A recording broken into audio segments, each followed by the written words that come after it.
C'est une route qui mène à la joie.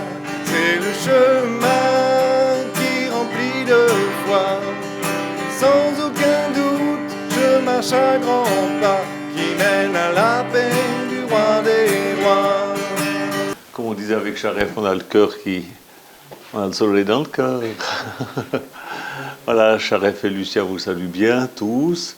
On a passé avec Michou une semaine formidable chez eux. Vraiment, ils nous ont gâtés. C'était waouh, formidable.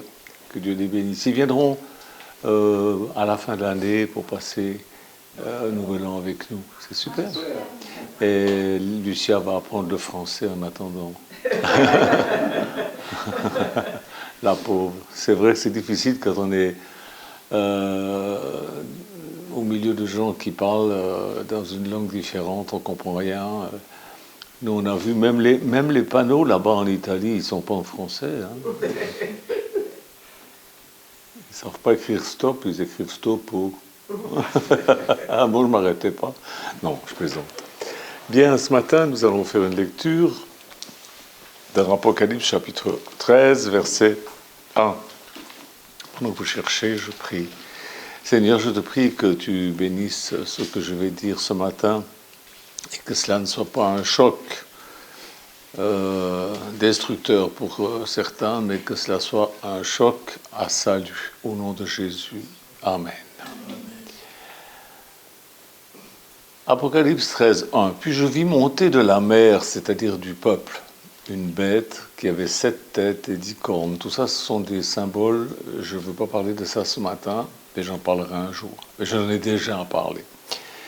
Et sur ces 10 cornes, 10 diadèmes, et sur ces têtes, des noms blasphématoires. Voilà ce que je voulais commencer par dire. Ensuite, je vais vous lire dans Apocalypse 18, versets 1 à 8. Après cela, je vis un autre ange descendre du ciel. Il avait un grand pouvoir et la terre fut illuminée de sa gloire. Il cria d'une voix forte, « Elle est tombée, Babylone la grande. Elle est devenue une habitation de démons, un repère pour tout esprit impur, un repère pour tout oiseau impur et détestable. En effet, toutes les nations ont bu du vin de la fureur de sa prostitution. Les rois de la terre, les présidents, se sont livrés avec elle à l'immoralité et les marchands de la terre se sont enrichis grâce à la démesure de son luxe. » Puis j'entendis une autre voix venant du ciel disant « Sortez du milieu d'elle, mon peuple, afin de ne pas vous associer à ses péchés et de ne pas être victime de ses fléaux. En effet, ses péchés se sont accumulés jusqu'au ciel et Dieu s'est souvenu de ses crimes. Payez-la comme elle a payé, donnez-lui le double salaire de ses actes. Dans la coupe où elle a versé, versez-lui le double. Donnez-lui autant de tourments et de deuil qu'elle a fait la fière et s'est plongée dans le luxe, parce qu'elle a dit dans son cœur, je siège en reine, je ne suis pas veuve, je ne verrai jamais le deuil. À cause de cela, en un seul jour, les fléaux qui lui sont réservés s'abattront sur elle, la mort, le deuil, la famine. Elle sera réduite en cendres. En effet, il est puissant le Seigneur Dieu qui l'a jugé.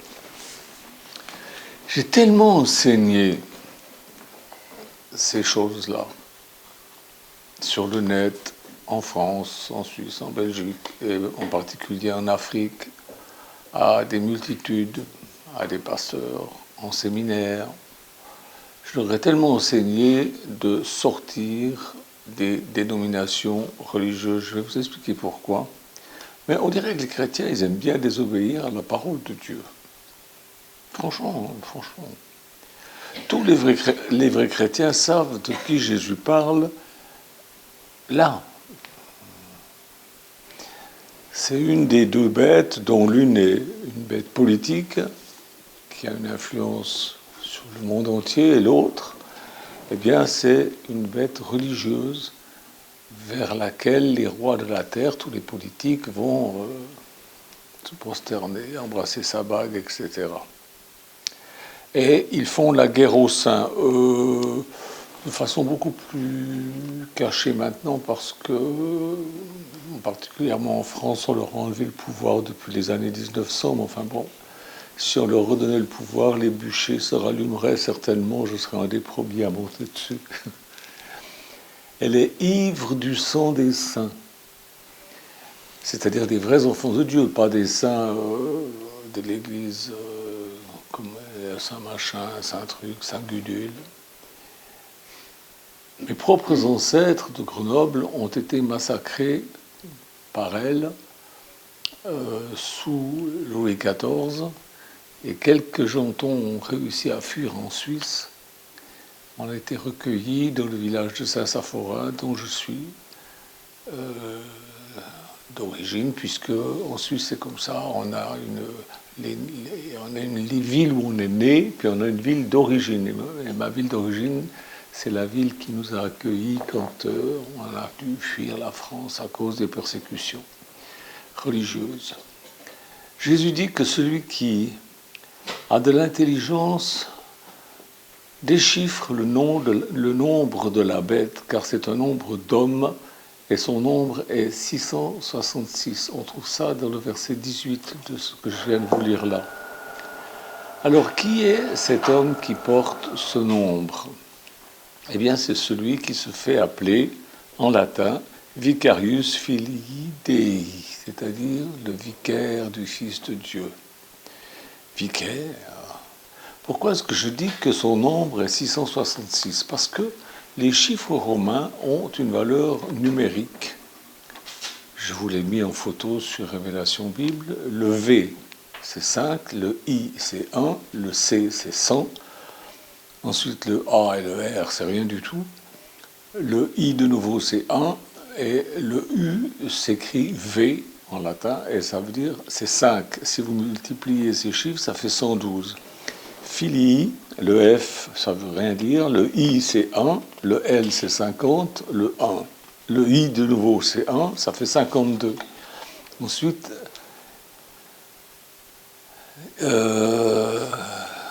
IDI. Le I, c'est 1. Le D, c'est 500. Et le E, c'est rien. Et le I, c'est de nouveau 1. Ça fait 502. Alors, 112 plus 52 plus 502, ça fait 666. Voilà.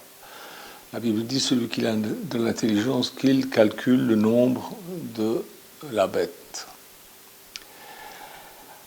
Le vicaire du Fils de Dieu, c'est un homme qui s'oppose secrètement au plan divin.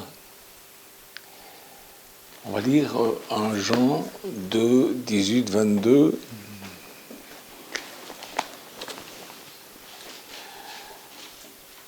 Petits enfants, c'est la dernière heure. Vous avez appris que l'Antichrist vient. Or, déjà maintenant, il y a plusieurs Antichrists. C'est par là que nous reconnaissons que c'est la dernière heure. Ils sont sortis du milieu de nous. C'est-à-dire, c'était des gens qui se disaient chrétiens, mais ils n'étaient pas des nôtres. S'ils avaient été des nôtres, ils seraient restés avec nous. Mais cela est arrivé afin que soit bien clair, qu'il soit bien clair qu'ils ne sont pas des nôtres. Quant à vous, vous avez l'onction donnée par celui qui est saint, par Dieu, et vous avez toute connaissance. Si je vous écris, ce n'est pas parce que vous ignorez la vérité, mais parce que vous la connaissez et qu'aucun mensonge ne provient de la vérité. Qui est menteur ? N'est-ce pas celui qui nie que Jésus-Christ est le Messie ? On pourrait dire, mais il nie pas que Jésus-Christ est le Messie. Non. Mais par contre, on prie sa mère, mais pas lui. Hein. La Bible dit qu'il n'y a qu'un seul intercesseur entre Dieu et les hommes, Jésus-Christ. Et eux, ils ont dit, non, c'est la Vierge Marie parce qu'elle est plus gentille. Elle nous comprend mieux, c'est une femme, vous comprenez, elle est plus intuitive, alors il faut la prier elle, et puis elle prie son fils qui prie son père. Et tout. Enfin, voilà, ils ont inventé ça il n'y a pas tellement longtemps. Hein. Ils ont inventé tellement de choses. 1 Jean 4, 3, 6, il est dit,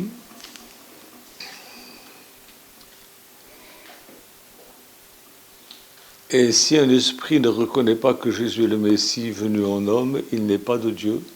C'est l'esprit de l'Antichrist. Vous avez appris sa venue et maintenant il est déjà dans ce monde. Mes petits-enfants, vous êtes de Dieu si vous avez vaincu ces prétendus prophètes, parce que celui qui est en vous est plus grand que celui qui est dans le monde. Eux, ils sont du monde. Voilà pourquoi ils parlent d'après le monde et le monde les écoute. Nous sommes de Dieu. Celui qui connaît Dieu nous écoute. Celui qui n'est pas de Dieu ne nous écoute pas. C'est ainsi que nous identifions l'esprit de la vérité et l'esprit de l'erreur. La Bible, ils n'écoutent pas. Hein. Ils font ce qu'ils pensent. Ils rajoutent des lois, ils en enlèvent d'autres. Ils font ce qu'ils veulent. Nous nous efforçons, ne disons pas que nous sommes parfaits, mais nous nous efforçons de faire ce que la Bible dit. C'est la moindre des choses, c'est la parole de Dieu, c'est ce que Jésus nous enseigne, c'est de faire ce qu'il dit. On va lire 2 Jean, chapitre 1, verset 1 à 7.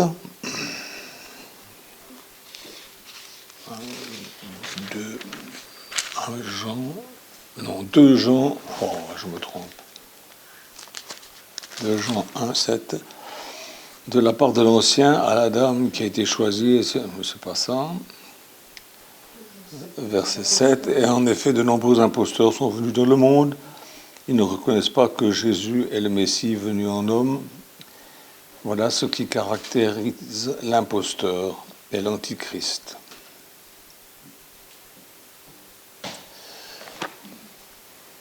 Il est aussi appelé le fils de la perdition. Il est l'adversaire qui s'élève au-dessus de tout ce qui est Dieu. 2 Thessaloniciens 2, 1 à 12, vous lirez ça chez vous. Il faut déjà quand même culotter pour se faire appeler le vicaire du Fils de Dieu. C'est ce que ça signifie, vicaire. Ça signifie remplaçant ou substitut. C'est ce que cet homme prétend être, le remplaçant ou le substitut. Les mots ont une valeur. Le substitut, c'est celui, d'après le dictionnaire, c'est celui qui tient la place d'un autre. D'après le dictionnaire, se substituer, c'est détrôner quelqu'un pour prendre sa place. Et sans vergogne, il se fait appeler le substitut, le vicaire. Regardez l'histoire des papes dans l'histoire.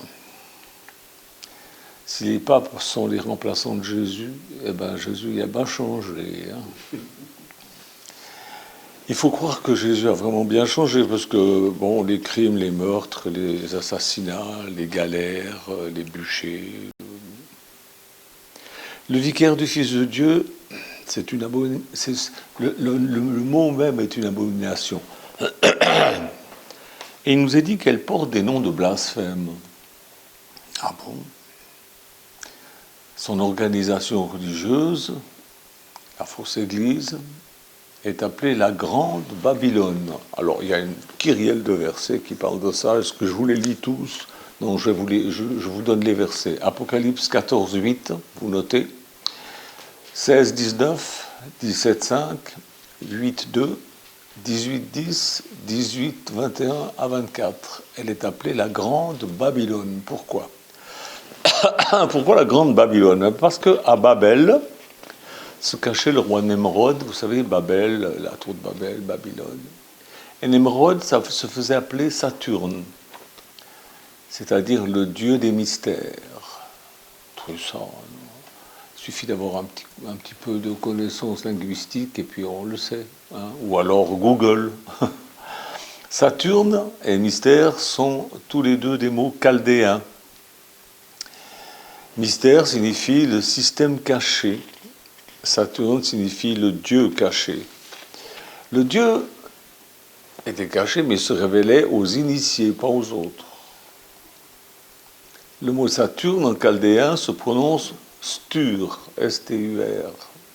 Et dans la langue chaldéenne, il faut le savoir, elle a aussi, comme la langue romaine,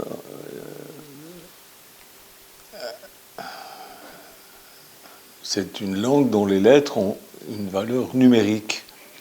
S, ça vaut 60, T, c'est 400, et U, c'est V, la même chose, c'est 6. R, c'est 200. Et ça nous donne aussi 666. Bizarre, hein? Bizarre. Or, ce qui est encore plus bizarre, c'est que la Rome primitive s'appelait Saturnia. Qui le sait? Qui le sait? Mais cherchez, vous trouverez. Jésus dit, hein, cherchez, vous trouverez. Saturnia, ça veut dire la cité de Saturne. Alors vous lisez Ovide, il le dit, vous lisez Pline, il le dit, vous lisez Aurelius Victor, il le dit. Alors si vous ne voulez pas lire tout Pline pour trouver où il le dit, vous cherchez Pline sur Google, et puis vous tapez Rome Saturnia, puis vous verrez, Ovide, pareil, vous verrez que c'est comme ça. Ça fait réfléchir, ça ne vous fait pas réfléchir, ça vous laisse indifférent. Bon. De plus, le livre de l'Apocalypse nous dit que cette église est assise sur 7 montagnes. 7 montagnes. Apocalypse 17, 9. Vous lirez ça chez vous. Or, Rome est construite sur 7 collines. Saviez-vous ça? Maintenant, souvenez-vous que Jésus dit que ce sont ceux qui ont de l'intelligence qui peuvent calculer le nombre de la bête. L'Apocalypse nous dit aussi que c'est une grande prostituée et qu'elle est la mère des prostituées. Apocalypse 17, 1 à 6. Apocalypse 17, 1 à 6. Puis j'ai un ange qui tenait cette coupe, et il va me parler et me dit, viens, je te montrerai le jugement de la grande prostituée qui est assise sur les grandes eaux, c'est-à-dire sur les peuples, elle est assise sur les peuples. Les grandes eaux, c'est toujours les peuples. Là. Savez-vous que c'est le seul État, l'État du Vatican est tout petit, mais il a des ministres dans tous les villages. Hein. Et c'est avec elle que les rois de la terre se sont livrés à l'immoralité, et c'est du vin de sa prostitution que les habitants de la terre se sont enivrés. Alors il me transporta en esprit dans un désert, et je vis une femme assise sur une bête écarlate, couverte de noms de blasphème, et qui avait 7 têtes et 10 cornes. Cette femme était habillée de pourpre et d'écarlate, parée d'or, de pierres précieuses, de perles. Elle tenait dans sa main une coupe d'or remplie de noms de mystères. Babylone la grande, la mère des prostituées et des abominations de la terre. Je vis cette femme ivre du sang des saints, du sang des témoins de Jésus. Et Jean écrit, l'apôtre Jean, en la voyant, je fus saisi d'un grand étonnement. Et l'ange me dit, mais pourquoi est-ce que tu t'étonnes? Il s'étonne, vous savez pourquoi? Parce que il n'arrive pas à comprendre comment le christianisme a si mal tourné. Jean, quand il écrit ça, il voit que c'est le christianisme qui a mal tourné. Et c'est pourquoi il s'étonne. De qui est-elle la mère? Elle est la mère des prostituées. Pas de ces femmes que vous voyez sur les trottoirs, non, c'est pas ça. Jésus dit, elles, ces femmes-là, elles vous devanceront dans le royaume de Dieu. Non. Elle est la mère de tous ceux qui sont sortis d'elle, qui sont sortis de cette femme, qui est la grande prostituée, ils sont sortis d'elle en gardant son système pyramidal, c'est-à-dire un chef tout en haut, un grand gourou, et puis un bureau, ou alors un bureau central, et plusieurs de ces fausses doctrines. Par exemple, le baptême pour les enfants, la Trinité, toutes ces choses-là. Il y en a plein, hein, il y en a plein. Savez-vous qu'au mois d'août, on va fêter l'Assomption de la Vierge Marie? Ça a été officialisé en 1950. Ils ont mis jusqu'à 1950 pour croire ça, pour inventer ça officiellement. Enfin, il y en a plein de trucs comme ça. Alors ils disent qu'elle est montée au ciel, mais si vous allez à Jérusalem, vous pouvez visiter son tombeau. C'est bizarre. C'est un lieu d'idolâtrie, c'est quelque chose de phénoménal. Elles sont des prostituées toutes ces églises qui sont sorties d'elles et qui ont le même système, elles ne sont pas fidèles à Jésus. Jésus est appelé l'époux divin de la vraie église. Eh bien, elles ne sont pas restées fidèles, se sont vendues pour du pognon, pour du pouvoir, et se sont vendus à des doctrines de démons. Là, tout à l'heure, on va prendre le pain et le vin, eux, ils prennent juste l'hostie. C'est encore un truc qu'ils ont inventé. Et les intrigues des prêtres et des pasteurs d'aujourd'hui, dans nos sociétés de plus en plus profanes, s'opposent aux vrais croyants. La voix des personnes qui s'opposent au rôle vital de la foi en Jésus-Christ dans les sphères publiques et politiques, cette voix-là devient de plus en plus forte. Les laïcites, les gouvernements, de nombreuses écoles, des universités contraignent les gens à adopter un certain comportement. Et on trouve ça tout à fait normal, alors que la Bible dit que beaucoup de ces choses sont des abominations. Ils promeuvent l'immoralité, l'athéisme, le relativisme social. Alors mes frères et sœurs, si on ne défend pas nos droits de disciples de Jésus, ils finiront par nous vaincre. Finiront par nous vaincre. Il y a une guerre dans les cieux, la Bible nous dit, qui est menée au sujet du libre arbitre. On dit, on a toujours notre libre arbitre. Mais de moins en moins, les gens se croient libres, mais en fait, ils ne sont plus tellement. Ils regardent la bête qui a le pouvoir de bouger et de parler. Savez-vous ça ? Écoutez, l'apôtre Jean l'expliquait à sa façon, avec les mots qu'il avait. Il ne pouvait pas prononcer les mots qu'on a aujourd'hui, mais il le disait avec les mots qu'il avait. Ils ont fait une image de la bête qui avait été blessée par l'épée. Elle a reçu le pouvoir d'animer l'image de la bête afin que l'image puisse parler et faire tuer tous ceux qui ne l'adoraient pas. Et maintenant, eh bien, voilà, on a...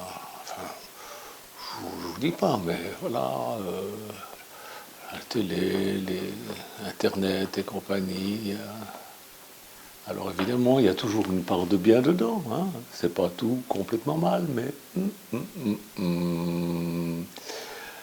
Alors il nous faut une foi vibrante.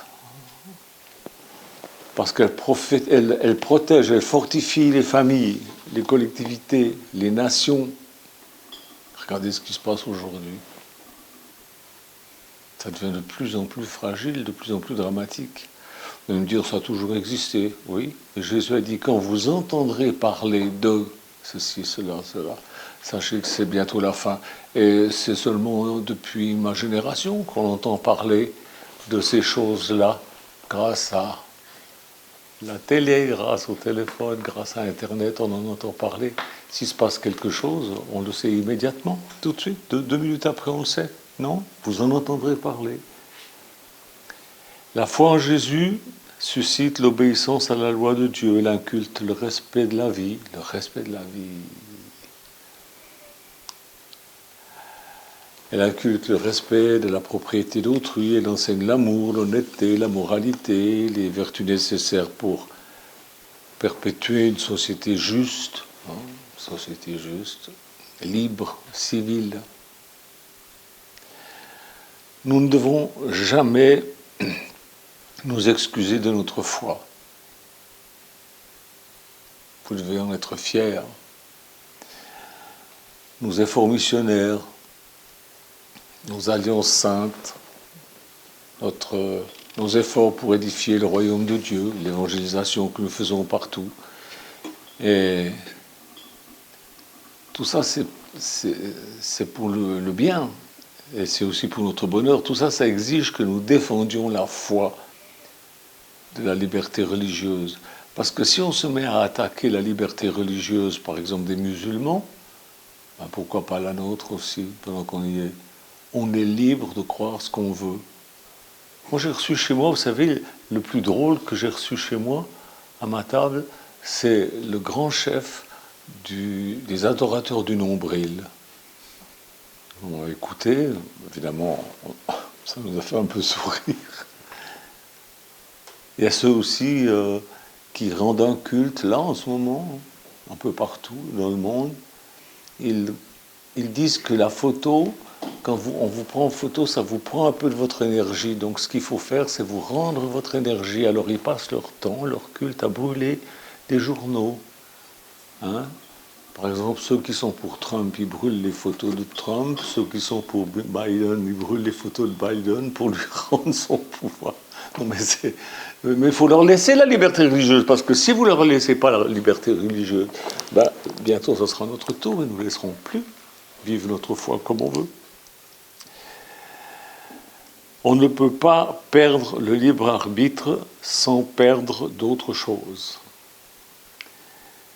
Alors j'étais inspiré à vous dire ces choses aujourd'hui en particulier, pas pour vous embêter, mais parce que le jour où mon épouse et moi sommes arrivés à Vérone, le même jour, le vicaire du Fils de Dieu est arrivé également à Vérone. C'est quand même bizarre, hein? Alors j'ai compris que Dieu voulait que je vous dise ces choses. Voilà, on n'a pas été l'écouter, parce que ce qu'il a radoté ne m'intéresse pas du tout. Par contre, ce qui m'a fait plaisir, c'est de voir qu'il y avait énormément de gens dans les rues, ils ne sont pas tous allés le voir. Restez libre de servir Dieu comme la Bible dit, comme la Bible l'enseigne. N'adhérez pas à une religion. Le nom de toutes les religions sont des noms de blasphème portés par la mère par la mère des prostituées. Voilà pourquoi nous n'avons pas de nom. Nous refusons d'avoir un nom. Vous avez compris pourquoi nous ne sommes pas une dénomination? Les branhamistes disaient Branham il disait il faut quitter les dénominations, et lui-même il a nommé son église le Branham Tabernacle. Alors, vous vous rendez compte si on appelait notre communauté le Janton Tabernacle? C'est infernal. Le règne de la bête, le règne de la bêtise, le règne de bête et méchant. Faites attention, mes frères et sœurs. Peut-être vous ne croyez pas, mais on arrive au bout. On arrive au bout. La Bible dit qu'en un seul jour, Babylone serait détruite. C'est facile aujourd'hui. On se dit, mais comment c'est possible que cette institution soit détruite en un seul jour? C'est très facile aujourd'hui. On a tout ce qu'il faut pour le faire. On a tout ce qu'il faut pour le faire. Pas nous, mais le monde. Voilà, ça va arriver. On va le voir. C'est pas pour la génération future, c'est pour notre génération. C'est notre génération qui verra ça. C'est ce que Jésus dit. Quand vous verrez ces choses, sachez que mon retour est proche. Comme quand vous voyez le figuier qui commence à mettre des feuilles, sachez que, voilà, c'est pour aujourd'hui. C'est pour maintenant, c'est pour tout de suite. Ça peut être demain, ça peut être après-demain. Il faut que vous soyez prêts. Il faut que vous envoyiez à votre pasteur ou à votre curé une lettre de démission. Ça ne veut pas dire qu'il ne faut plus aller à l'église, mais il ne faut pas que vous portiez le nom de cette église. C'est un nom de blasphème. Vous devez porter le nom de votre époux, Jésus. Jésus dit qu'à la fin, il se trouvera que l'Église sera comparée, elle est comparée à 10 vierges, des vierges folles, des vierges sages. Eh bien, elles vont à la rencontre de leur époux. L'Église va à la rencontre de son époux. Les folles, non. Elles se trouveront derrière la porte parce qu'elles n'ont pas ce qu'il faut pour pouvoir entrer. Vous avez qu'à lire l'histoire, vous connaissez peut-être. Mais Jésus-Christ est notre époux, on porte le nom de notre époux, pas le nom de notre Église. Ça, c'est de la gnognotte humaine. C'est de la gnognotte. Ça, c'est un mot suisse, hein, gnognotte. Envoyez, vous savez que vous ne pouvez pas, ils refusent, hein. Si vous envoyez votre démission, ça va être refusé parce que Ils ne veulent pas perdre des membres. Mais faites-le. Faites-le. Montrez, manifestez votre foi. Mais faites-le en expliquant pourquoi. Si vous ne savez pas l'expliquer, eh bien vous prenez une clé USB, vous enregistrez mon message aujourd'hui, puis vous le donnez à votre prêtre ou à votre pasteur. Ça va l'édifier. Il va peut-être aussi sortir s'il comprend. À ce moment-là, il faut de l'intelligence pour comprendre. La Bible dit que c'est ceux qui sont intelligents qui peuvent calculer le nombre de la bête.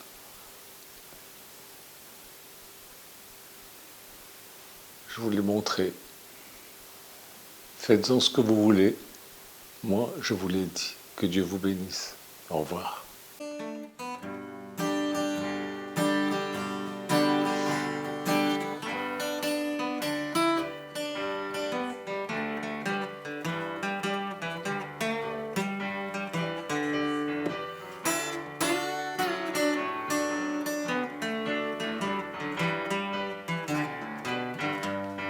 C'est une route qui mène à la joie, c'est le chemin qui remplit de foi.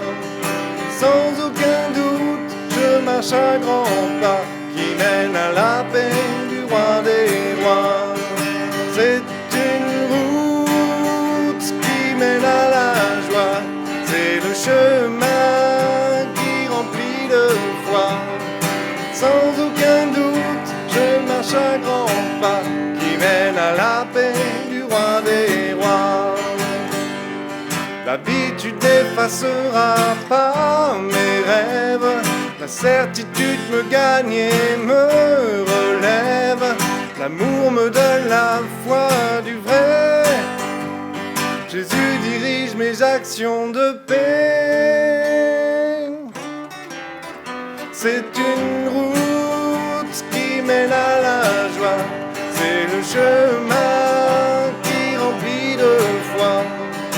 Sans aucun doute, je marche à grands pas qui mène à la paix du roi des rois.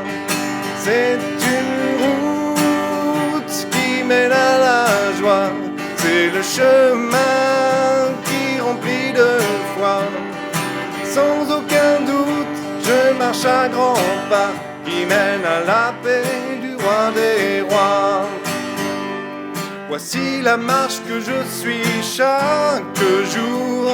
Ma seule religion, oui, c'est l'amour. L'amour de Jésus pour moi. L'amour qui a été jusqu'à la croix. C'est une route qui mène à la joie, c'est le chemin qui remplit de foi.